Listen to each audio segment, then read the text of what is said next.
बहुत बहुत स्वागत है बच्चों माध्यमिक शिक्षा विभाग के इस ऑनलाइन शिक्षण व्यवस्था में। मैं मिथिलेश कुमार निषाद, लेक्चरर फिजिक्स, राजकीय जुबली इंटर कॉलेज, आज आपके समक्ष कक्षा 11 के भौतिक विज्ञान विषय के साथ उपस्थित हुआ हूँ। बच्चों, आज का जो हमारा कॉन्सेप्ट है उसका नाम सरल रेखा में गति है, लेकिन आज इस कॉन्सेप्ट का पहला भाग आपके सामने प्रस्तुत किया जा रहा है। बच्चों, जरा हम लोग आज पाठ की चर्चा कर लेते हैं। इस पाठ को बच्चों सुविधा के दृष्टिकोण से 6 भागों में बांटा गया है। वे 6 भाग आपके सम्मुख दिखाए जा रहे हैं। पहले भाग में स्थिति, पथ लंबाई और विस्थापन के बारे में चर्चा होगी। दूसरे भाग में औसत वेग और औसत चाल के बारे में बताया जाएगा। तीसरा भाग तात्क्षणिक वेग और चाल से संबंधित होगा। चौथा भाग त्वरण का होगा। 5वें भाग में शुद्ध गतिकी संबंधी समीकरणों की स्थापना की जाएगी और 6ठे भाग में आपेक्षिक वेग पे चर्चा होगी। बच्चों, आज का जो हमारा अध्ययन का विषय वस्तु है, आज का जो कॉन्सेप्ट है, वो हम क्या क्या पढ़ने वाले हैं उसकी जरा चर्चा आप देख लीजिए। आज सबसे पहले हम लोग चर्चा करेंगे गति के बारे में, फिर बिंदु वस्तु क्या होता है, शुद्ध गतिकी क्या होता है, निर्देश तंत्र किसे कहते हैं, एक विमीय, द्विविमीय और त्रिविमीय गति से आप क्या समझते हैं, पथ लंबाई क्या होती है, विस्थापन किसे कहते हैं, स्थिति समय ग्राफ को आपको बनाकर दिखाया जाएगा और कुछ क्वेश्चंस भी आपके सम्मुख सॉल्व किए जाएंगे और अंत में आपको गृह कार्य भी दिया जाएगा। बच्चों, इससे पहले कि मैं आज के कॉन्सेप्ट की विधिवत चर्चा शुरू करूं, मैं गैलीलियो के एक कथन पर आपका ध्यान आकृष्ट कराना चाहता हूं। कथन क्या है? आपके सामने है, ignorance of motion is ignorance of nature.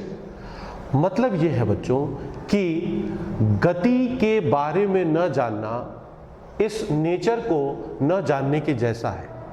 दूसरे शब्दों में अगर कहा जाए बच्चों, तो हम कह सकते हैं कि अगर हम अपने परिवेश के बारे में जानना चाहते हैं तो हमें उसमें होने वाली विभिन्न गतियों के बारे में भी जानना पड़ेगा, उसे हमें सीखना पड़ेगा, समझना पड़ेगा।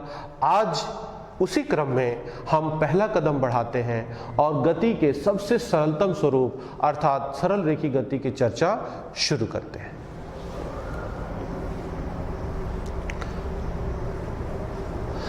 बच्चों, शुरुआत हम कुछ डेफिनेशन से करेंगे।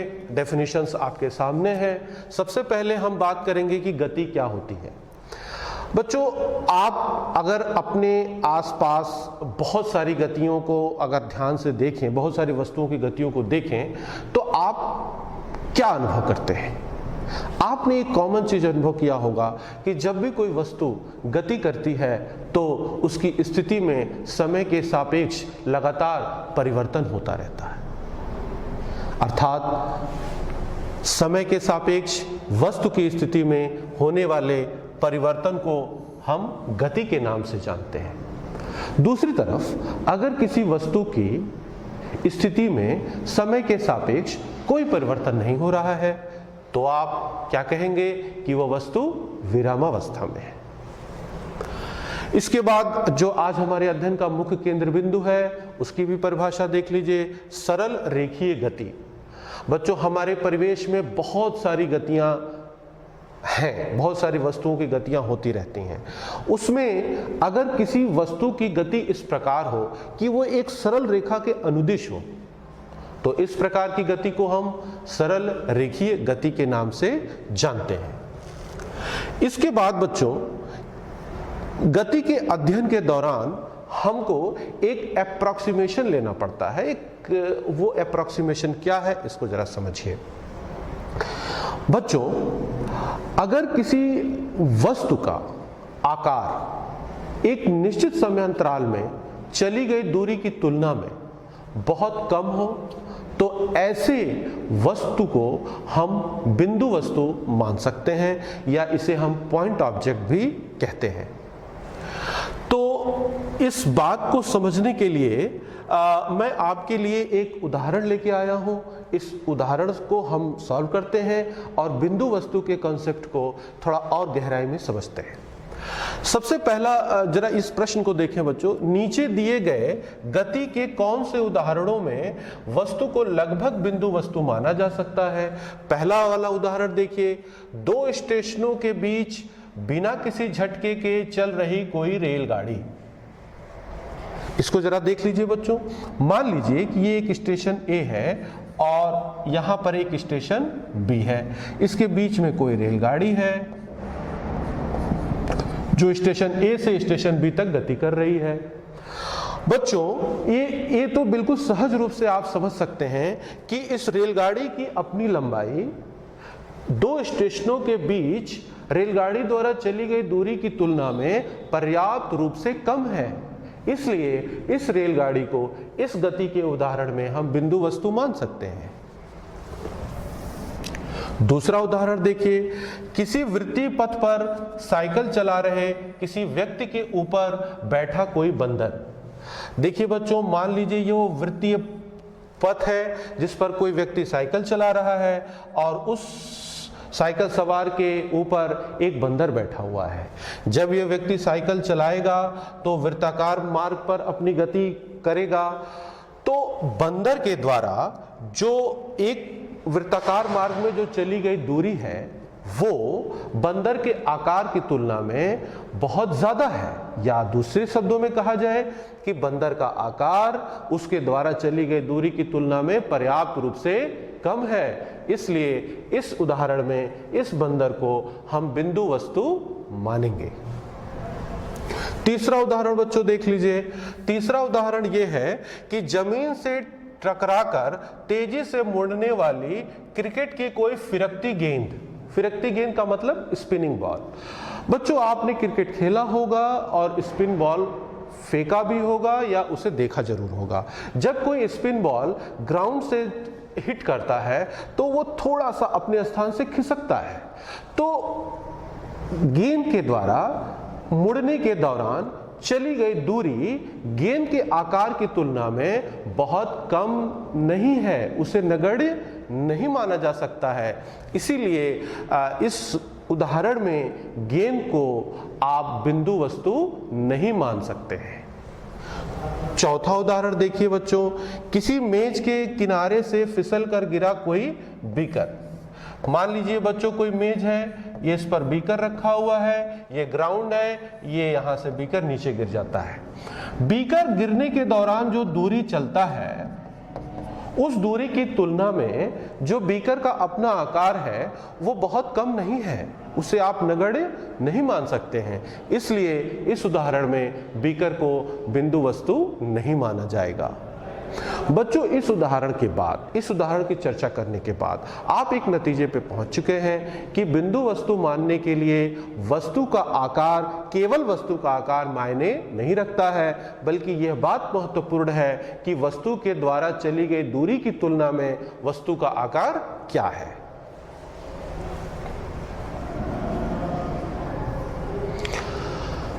अब बात करते हैं बच्चों शुद्ध गतिकी की, जिसमें हम आज की चर्चा जिस पर आधारित है। शुद्ध गतिकी में बच्चों अध्ययन की वह शाखा है जिसमें हम किसी वस्तु के गति का अध्ययन बिना गति के कारणों पर ध्यान दिए ही करते हैं। अर्थात अगर कोई वस्तु गतिमान है तो वो उस वस्तु के गति का क्या कारण है, अर्थात उस पर कौन से बल लग रहे हैं, किन परिस्थितियों में बल लग रहे हैं, इस पर ध्यान न देकर हम सिर्फ वस्तु की गति पर ध्यान देते हैं, तो अध्ययन की इस शाखा को हम कहते हैं शुद्ध गतिकी।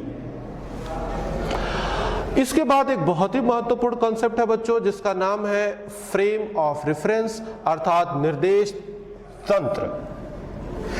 ये क्या है बच्चों? आपने देखा कि हमारे परिवेश में बहुत सारी वस्तुएं गतिमान हैं। यदि आप किसी गतिमान वस्तु की स्थिति को जानना चाहते हैं तो आपको एक संदर्भ बिंदु की आवश्यकता होगी और अक्षों के एक समुच्चय की आवश्यकता होगी। अक्षों के समुच्चय के रूप में हम समकोणीय निर्देशांक निकाय का चुनाव करते हैं। ये बहुत ही आसान होता है। इसमें बच्चों 3 अक्ष होते हैं, एक्स एक्सिस, वाई एक्सिस और जेड एक्सिस, जैसा कि आपको चित्र में दिखाया जा रहा है। और तीनों अक्षों का जो कटान बिंदु है इसे आप मूल बिंदु भी कहते हैं और इसी मूल बिंदु को संदर्भ बिंदु के नाम से भी जाना जाता है। बच्चों ध्यान देंगे कि जब भी कोई वस्तु गतिमान होगी तो उस गति का अध्ययन करने के लिए जो ऑब्जर्वर होगा वो कहाँ स्थित होगा? संदर्भ बिंदु पर। अच्छा, दूसरी बात कि गति का अध्ययन करने के लिए हमें समय के मापन की भी आवश्यकता है। तो यदि इस कोऑर्डिनेट सिस्टम में हम एक घड़ी भी अटैच कर दें तो इस तरह जो हमें सिस्टम प्राप्त होगा उसी का नाम होगा निर्देश तंत्र, अर्थात फ्रेम ऑफ रेफरेंस। इसकी परिभाषा देख लीजिए, घड़ी सहित निर्देशांक निकाय को निर्देश तंत्र कहते हैं। अर्थात निर्देशांक निकाय में ये तीनों अक्ष शामिल हो गए और साथ साथ वो घड़ी शामिल हो गई। तीनों अक्षों का कटान बिंदु संदर्भ बिंदु कहलाया। इसमें एक बहुत महत्वपूर्ण बात है कि किसी घटना का जो वर्णन है वो इसके लिए चुने गए निर्देश तंत्र पर निर्भर करता है। इस बात को मैं आपको एक उदाहरण से समझाने की कोशिश करता हूं। मान लीजिए बच्चों कि यहाँ पर एक सड़क है और सड़क के किनारे आप खड़े हैं और आपका दोस्त एक कार में सवार होकर के जा रहा है और आप अपने दोस्त की गति का मापन कर रहे हैं। तो आपके सापेक्ष आपका दोस्त गति की अवस्था में है। और जरा आप बता सकते हैं कि निर्देश तंत्र कहां पर संलग्न है? जी हां, ये निर्देश तंत्र आपके साथ संलग्न है, अर्थात ये ग्राउंड से अटैच है। परंतु अब इसी का दूसरा उदाहरण देख लीजिए। अब आप अपने दोस्त के साथ उसी के कार में सवार हो जाते हैं, आप स्वयं उस कार में जाके बैठ जाते हैं। अब आपके सापेक्ष आपके दोस्त की जो गति होगी वो कैसी होगी? जी हां, आपके सापेक्ष अब आपका दोस्त स्थिर अवस्था में आ गया है, क्योंकि अब आपका जो निर्देश तंत्र है, जो फ्रेम ऑफ रेफरेंस है, वो कार से अटैच हो गया है। तो पहली स्थिति में जब फ्रेम ऑफ रेफरेंस ग्राउंड से अटैच था तो यह वस्तु गतिमान थी। जब वही फ्रेम ऑफ रेफरेंस कार से अटैच हो गया तो वस्तु स्थिर अवस्था में आ गई। अर्थात यह बात बहुत महत्वपूर्ण है जो मैं अब कहने जा रहा हूं। बच्चों, किसी भी वस्तु की गति केवल उस वस्तु पर निर्भर नहीं करती है बल्कि उस ऑब्जर्वर पर भी निर्भर करती है जो उस वस्तु के गति का मापन करता है। पहली बात। दूसरी बात कि आपने देखा कि विरामावस्था या गति की अवस्था ये दोनों सापेक्षिक हैं। सापेक्षिक का अर्थ यह है कि जो प्रेक्षक है वो उस गति का मापन कहां से कर रहा है यह इस बात पर निर्भर करता है। इसके बाद आ जाइए, स्थिति क्या होती है। आपने देखा कि हमने फ्रेम ऑफ रेफरेंस में एक पॉइंट लिया है, इस पॉइंट का कोऑर्डिनेट एक्स वाई जेड है। इसी कोऑर्डिनेट को ही हम किसी ऑब्जेक्ट का, किसी वस्तु की स्थिति के नाम से भी जानते हैं। अब हम जरा कुछ गतियों के अन्य उदाहरणों की चर्चा कर लें। बच्चों, सबसे पहले आ रहा है इसमें एक विमीय गति। इसकी जरा चर्चा देख लीजिए बच्चों।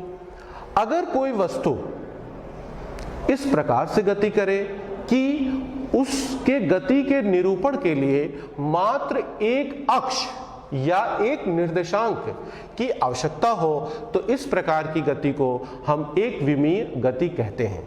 उदाहरण स्वरूप, अगर कोई वस्तु एक सीधी सरल रेखा में गति कर रही है तो उसके निरूपण के लिए मात्र हमें एक अक्ष या एक निर्देशांक की आवश्यकता पड़ेगी और इस प्रकार की गति एक विमीय गति कहलाएगी। दूसरा देख लीजिए, द्विविमीय गति क्या है। द्विविमीय गति में बच्चों, अगर कोई वस्तु इस प्रकार से गति करे कि उसके निरूपण के लिए आपको दो अक्षों या दो निर्देशांकों की आवश्यकता हो तो इस प्रकार की गति को द्विविमीय गति या 2 डायमेंशनल मोशन कहते हैं। इसका उदाहरण देख लीजिए। अगर कोई वस्तु एक समतल में गति करती है, एक प्लेन सरफेस पे गति करती है तो इस प्रकार की जो गति होगी वो द्विविमीय गति कहलाएगी।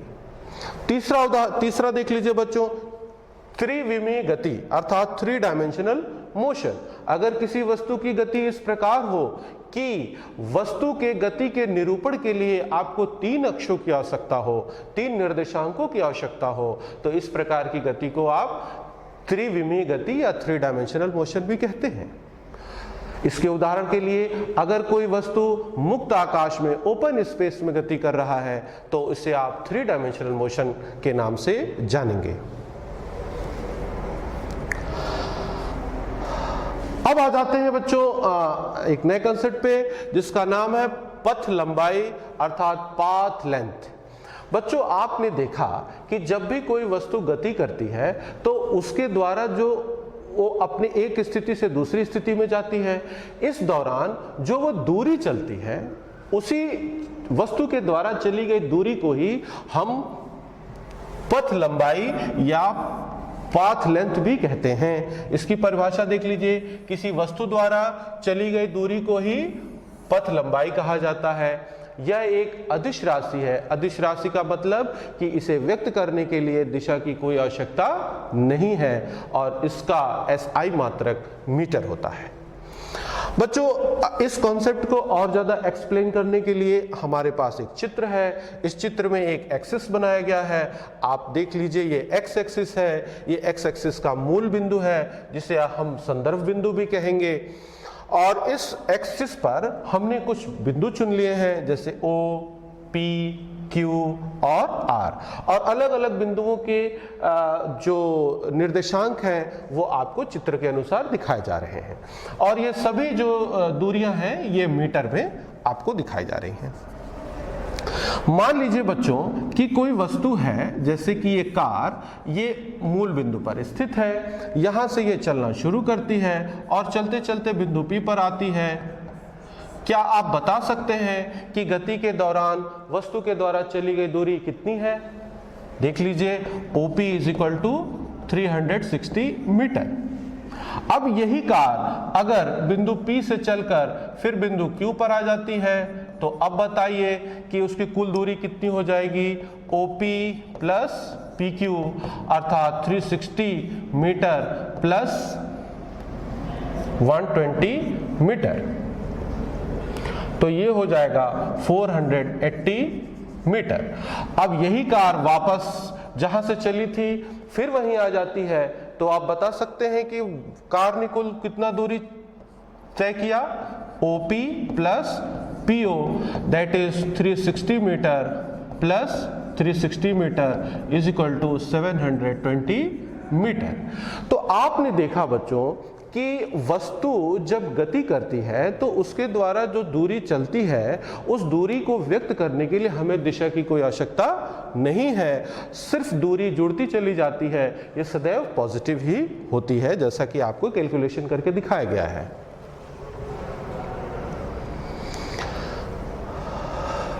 अब एक नए वेरिएबल की बात करते हैं। एक नया वेरिएबल है जिसका नाम है विस्थापन अर्थात डिस्प्लेसमेंट।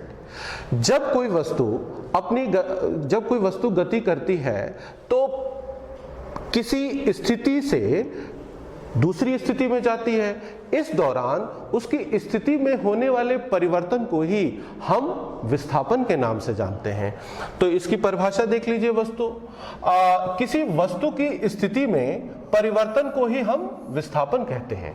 मान लीजिए बच्चों कि कोई वस्तु है जो t1 टाइम पर उसकी स्थिति x1 है, यहां दिखाया जा रहा है। t2 टाइम पर इसकी स्थिति x2 हो जाती है, तो इस दौरान जो समयांतराल है वो होगा t2 माइनस t1 और इसकी स्थिति में जो परिवर्तन होगा वो होगा x2 माइनस x1। इस स्थिति में परिवर्तन को ही हम विस्थापन के नाम से जानते हैं। दूसरे शब्दों में अगर कहा जाए बच्चों तो विस्थापन को अंतिम स्थिति और प्रारंभिक स्थिति के अंतर के रूप में भी जाना जाता है। इस सूत्र को अगर हम जरा गौर से देखें बच्चों तो आप पाते हैं कि अगर x2 यानी अंतिम स्थिति प्रारंभिक स्थिति से ज्यादा हो तो आप पा रहे हैं कि डेल्टा x पॉजिटिव होगा और यदि x2 लेस देन x1 हो तो डेल्टा x निगेटिव होगा।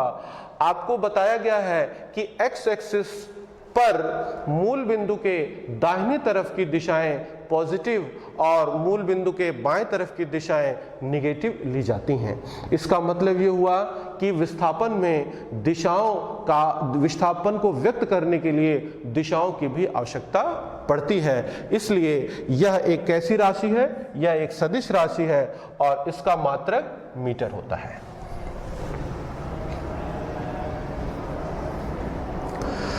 विस्थापन को और विस्तार से समझने के लिए जरा फिर एक वही उदाहरण लेते हैं। एक हमारे पास कार है और ये बिंदु O पर स्थित है। ये कार यहां से चल करके बिंदु P पर पहुंचती है। आप बता सकते हैं कि वस्तु में कितना विस्थापन हुआ? डेल्टा x आप लिखेंगे O से P। तो अंतिम स्थिति हो जा रहा है आपका 360 मीटर, प्रारंभिक स्थिति हो जा रहा है 0 और फिर ये हो जाएगा 360 मीटर प्लस, ये मीटर में। फिर यहां से कार P से चल करके Q पर आती है। अब जरा सा देखा जाए कि इसका विस्थापन कितना होता है। P से Q तक आने में कितना विस्थापन हुआ? बच्चों इस बार स्थिति Q जो है वो अंतिम स्थिति होगी, वो होगी 240 और प्रारंभिक स्थिति कितनी होगी? 360। आप इसका अंतर निकालें तो ये आएगा -120 और फिर यही कार जहां से चली थी फिर वहीं पर आ जाती है। तो इस प्रकार O से चली फिर O पर ही आ गई, तो प्रारंभिक स्थिति 0, अंतिम स्थिति भी 0 और दोनों का अंतर भी 0। इस कैलकुलेशन से हम कुछ निष्कर्ष पर पहुंचे हैं। पहला निष्कर्ष यह है कि जो विस्थापन है वो धनात्मक भी हो सकता है, ऋणात्मक भी हो सकता है और 0 भी हो सकता है। पहली बात। दूसरी बात कि विस्थापन का जो वैल्यू है, विस्थापन का जो मैग्नीट्यूड है, परिमाण है, वो दूरी के बराबर भी हो सकता है और दूरी के बराबर नहीं भी हो सकता है। लेकिन वो कौन सी स्थिति है जब विस्थापन दूरी के बराबर नहीं होगा? आपने देखा जब ये कार सरल रेखीय गति करते हुए आगे बढ़ती जा रही थी, बिंदु P तक गई, तो O से लेकर के P तक की दूरी भी 360 मीटर थी और O से लेकर के P तक का विस्थापन भी 360 मीटर था। तब तक तो कोई अंतर नहीं आया। लेकिन जैसे ही कार ने अपनी दिशा को परिवर्तित किया, P से फिर Q की तरफ मुड़ने लगा, तो विस्थापन का मान परिवर्तित होने लगा। विस्थापन का मान दूरी से भिन्न आने लगा। इसका मतलब यह हुआ कि अगर कोई वस्तु सरल रेखीय गति में गतिमान है और अपनी दिशा में परिवर्तन नहीं करती है तो दूरी और विस्थापन का मान बराबर होगा, अन्यथा दूरी सदैव विस्थापन से अधिक होगी। तो जरा इस कंक्लूजन पर ध्यान दीजिए बच्चों। कंक्लूजन यह है कि विस्थापन का जो परिमाण है ये वस्तु द्वारा चली गई पथ लंबाई के बराबर हो भी सकता है और नहीं भी हो सकता है, जैसा कि हमने कैलकुलेट करके आपको चर्चा में दिखाया। दूसरा जो कंक्लूजन है कि एक विमीय गति में अर्थात सरल रेखीय गति में विस्थापन का जो परिमाण है वो पथ लंबाई तभी बराबर हो सकते हैं जब वस्तु गति की अवधि में अपनी दिशा को नहीं बदलता है। याद आ रहा है, O से P तक गया, कोई दिशा में परिवर्तन नहीं हुआ, विस्थापन दूरी बराबर था। अन्यथा पथ लंबाई विस्थापन के परिमाण से अधिक होता है, अर्थात मैग्नीट्यूड जो विस्थापन का होगा वो लेस देन और इक्वल टू पथ लंबाई होगा। इसे आप याद रखिएगा।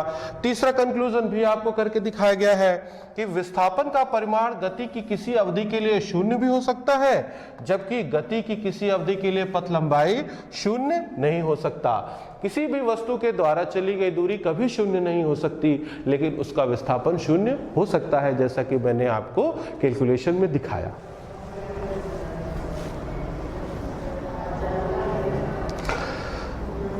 बच्चों, अब हम गति को व्यक्त करने के लिए कुछ चित्रात्मक स्वरूप का भी वर्णन करेंगे, जिसे हम ग्राफ के नाम से जानते हैं। यहां पर अभी तक आपको 2 वेरिएबल दिखाए गए हैं, एक टाइम और दूसरा स्थिति। तो स्थिति और समय के बीच का जो ग्राफ है, इसी को हम नाम देते हैं स्थिति समय ग्राफ। इसमें जो समय है वो x एक्सिस पर ड्रॉ किया जाएगा और जो स्थिति है वो y एक्सिस पर ड्रॉ की जाएगी।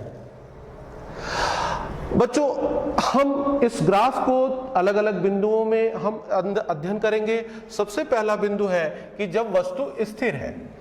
वस्तु कब स्थिर होती है, इसकी चर्चा मैंने शुरू में ही किया था। अगर किसी वस्तु की स्थिति में कोई परिवर्तन समय के साथ नहीं होता है तो वस्तु स्थिर मानी जाती है। तो अगर यहाँ पर आप देखिए कि एक्स एक्सिस पर हमने विभिन्न समय बिंदुओं को दिखाया है, 10 सेकेंड, 20 सेकेंड, 30, 40, 50, 60 सेकेंड, और वाई एक्सिस पर विभिन्न स्थितियों को दिखाया है, 10, 20, 30, 40, 50 एंड सो ऑन मीटर। अगर कोई कार मान लीजिए कि 40 मीटर के स्थिति पर खड़ा है, विरामावस्था में है, तो उसका ग्राफ कैसा होगा? तो शुरू में t = 0 पर कार की स्थिति क्या होगी? 40 मीटर। 10 सेकंड पर भी वही 40 मीटर, 20 सेकंड पर भी, 30 सेकंड पर भी, 40 सेकंड पर भी, 50 सेकंड पर भी और 60 सेकंड पर भी। यानी कि लगातार वस्तु समय के साथ स्थिति में कोई परिवर्तन नहीं हो रहा है। और यदि इन सारे बिंदुओं को हम मिला देते हैं तो हमें एक ग्राफ प्राप्त होता है, जिस ग्राफ को हम बोलेंगे स्थिति समय ग्राफ। लेकिन ये स्थिति समय ग्राफ किस समय के लिए है? जब वस्तु स्थिर होती है। अब इसका दूसरा हिस्सा देखिए बच्चों, जब वस्तु एक समान गति से चल रही है। एक समान गति से चलने का क्या अर्थ है, जरा इस आंकड़ों से इसे समझिए। यहाँ पर समय दिखाया जा रहा है और उनकी भिन्न भिन्न स्थितियां दिखाई जा रही हैं। अगर आप इन आंकड़ों को देखें तो आप पाएंगे कि निश्चित समय अंतराल में वस्तु द्वारा चली गई दूरी एक समान है। आप देखिए, हर 10 सेकेंड में वस्तु के द्वारा चली गई दूरी 40 मीटर है। तो यदि किसी वस्तु के द्वारा निश्चित समय अंतराल में चली गई दूरी समान है तो ऐसे वस्तु की गति को एक समान गति के नाम से जाना जाता है। और इस तरह के स्थिति में हम ग्राफ कैसे ड्रॉ करेंगे, इसको जरा सा देखिए। देखिए, ये 0 है, ये 10 सेकेंड, 20, 30, 40, 50, 60, और स्थिति को हम जरा ड्रॉ करते हैं। ये हो जाता है आपका 40, 80, 120, 160, 200 और फिर 240। चलिए अब वो उन बिंदुओं को ढूंढते हैं। सबसे पहला बिंदु देखिए, समय 0 है तो स्थिति भी 0 है, वो यही होगा। दूसरा बिंदु यहां पर होगा, तीसरा बिंदु यहां, चौथा यहां पर होगा। आप आंकड़ों को देखते जाइए, बिंदुओं का मिलान करते जाइए यहां पे, और फाइनली ये बिंदु यहां पे मिलता है। यदि इन सभी बिंदुओं को अगर हम मिलाएं तो हमें एक स्ट्रेट लाइन मिल रहा है, और इस स्ट्रेट लाइन को आप कहेंगे स्थिति समय ग्राफ। ये स्ट्रेट लाइन ऐसा ग्राफ कब मिलेगा? जब वस्तु कैसी गति कर रही हो? एक समान, जब वस्तु एक समान गति से चल रही हो। अगली स्थिति देखिए बच्चों, जब वस्तु असमान गति से चल रही है।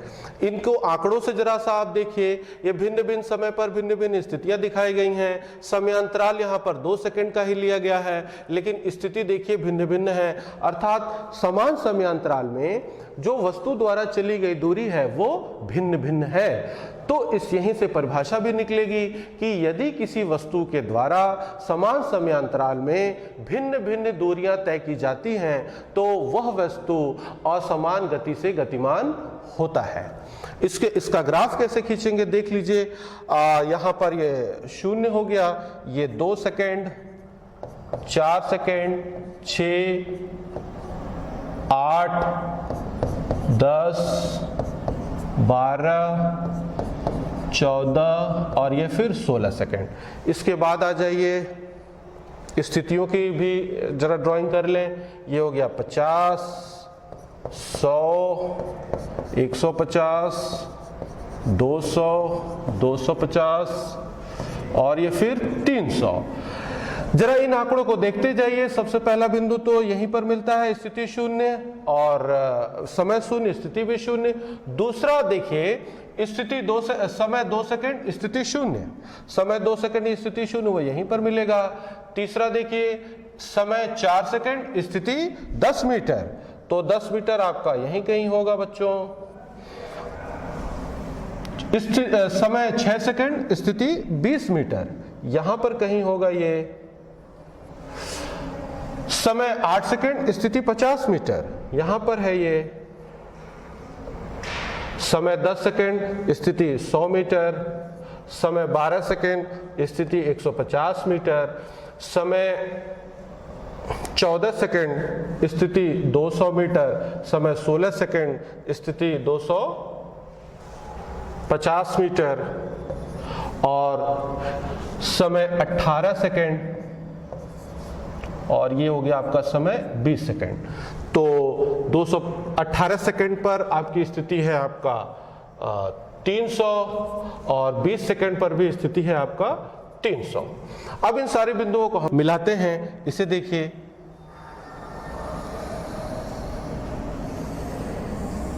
ये जो गति आप देख, ये जो ग्राफ आप देख रहे हैं, ये उस स्थिति में आपको प्राप्त होगा जब वस्तु असमान गति से गतिमान होती है। अब बच्चों जरा सा कुछ क्वेश्चन सॉल्व कर लेते हैं। क्वेश्चन ये है, निम्न ग्राफों को देखकर बताइए कि इनमें से कौन सा एक विमीय गति को संभवतः नहीं दर्शा सकता। यहां पर आपके सामने एक ग्राफ दिखाया गया है, ये xt ग्राफ है। इसको दिखाना है कि ये क्या एक विमीय गति को दर्शा सकता है। इसके लिए हम जो स्थिति अक्ष है, इसके समानांतर एक रेखा खींचेंगे। ये रेखा समय अक्ष पर मान लीजिए बिंदु T1 पर इंटरसेक्ट करेगा। यहां पर दो बिंदु और आपको प्राप्त होंगे। इसके सापेक्ष स्थिति x1 है, इस बिंदु के सापेक्ष स्थिति x2 है। अगर आप इस ग्राफ को बच्चों ध्यान दें तो आप पाते हैं कि T1 समय पर जो कण की स्थिति x1 भी है और T1 समय पर कण की स्थिति x2 भी है। इसका मतलब कि एक ही समय पर कण दो स्थितियों में विद्यमान है। ऐसा संभव नहीं है, ये नहीं हो सकता, अर्थात ये ग्राफ भी संभव नहीं है। दूसरी तरफ इस ग्राफ को देखिए बच्चों, यहां पर x एक्सिस में समय खींचा गया है, y एक्सिस में कुल पथ लंबाई है, ये 0 है। यहां पर इसके सापेक्ष टाइम मान लीजिए T1 है, इसके सापेक्ष टाइम T2 है। ये O, ये A, ये B। O से लेकर के A तक की गति से कोई समस्या नहीं है, लेकिन अब अपना ध्यान आप A से B तक होने वाली गति पर ध्यान दीजिए। ये T1 से T2 के दौरान समय तो लगातार बढ़ता जा रहा है, परंतु कुल पथ लंबाई घट रही है। बच्चों यह संभव नहीं है, क्योंकि समय के साथ कभी भी कुल पथ लंबाई अर्थात दूरी कभी घट नहीं सकता है, अर्थात ये ग्राफ भी संभव नहीं है। अगले क्वेश्चन पर आ जाते हैं बच्चों। निम्न ग्राफ से क्या यह कहना ठीक होगा कि t 0 के लिए किसी सरल रेखा में और t 0 के लिए कण किसी परवलय में गति कर रहा है? यदि नहीं तो ग्राफ के संगत उचित भौतिक संदर्भ का सुझाव दीजिए। बच्चों यहां पर x एक्सिस पर समय ड्रॉ किया गया है, y एक्सिस पर स्थिति है, ये t 0 है और ये t 0 है। अगर आप ध्यान दें तो t 0 में xt ग्राफ जो है वो बिल्कुल यहां पर पैरेलल टू टाइम एक्सिस है, और ध्यान दीजिए कि यहां पर स्थिति 0 है। दूसरी तरफ यहां t 0 पर यह परवलय के आकार का हो जा रहा है। यहां पर मैं आपसे एक बात अवश्य करना चाहूंगा कि xt ग्राफ को देखकर आप कभी यह अंदाजा न लगाइएगा कि वो उस वस्तु के गति की ट्रेजेक्टरी है। जी नहीं, xt ग्राफ यहां पर आप t<0 में देखिए कि xt ग्राफ एक सरल रेखा है। इसका कतई अर्थ आप ये न लगाइए कि वस्तु भी सरल रेखा में गतिमान है। जी नहीं, ये सिर्फ xt ग्राफ को बता रहा है। ये बता रहा है कि समय t 0 पर कण की स्थिति 0 है। दूसरी तरफ अगर t 0 पर ये जो वक्र है ये परवलय के आकार का है, तो इसका कतई अर्थ आप ये न लगाइएगा कि xt ग्राफ से द्वारा आपको ये पता चल रहा है कि वस्तु परवलय के पथ पे गतिमान है। जी नहीं, ऐसा नहीं है। यह सिर्फ ये बता रहा है कि t>0 के लिए जैसे जैसे समय बढ़ता जाएगा वैसे वैसे कण की स्थिति भी लगातार बढ़ती चली जा रही है। अब इसका उचित भौतिक संदर्भ देखिए बच्चों, ये कोई आप कोई ऊंची बिल्डिंग है, यहाँ पर छत पर आप खड़े हैं, आपके हाथ में एक गेंद है, ये ग्राउंड है। आप हाथ में जो गेंद को लिए हुए हैं, गेंद विरामावस्था में है, t = 0 पर गेंद गिराते हैं आप, गेंद जाकर के ग्राउंड पर हिट करती है, लगातार इस कण की स्थिति जो है बढ़ती चली जा रही है, अर्थात t < 0 पर कण विरामावस्था में और t < 0 पर कण की स्थिति में लगातार वृद्धि हो रही है। अब हम लोग आते हैं बच्चों गृह कार्य पे। गृह कार्य आपके सम्मुख है, इसका स्क्रीनशॉट लीजिए और इसे सॉल्व कीजिए। मुझे पूरी उम्मीद है कि आप इसे सॉल्व करने में सक्षम होंगे। धन्यवाद।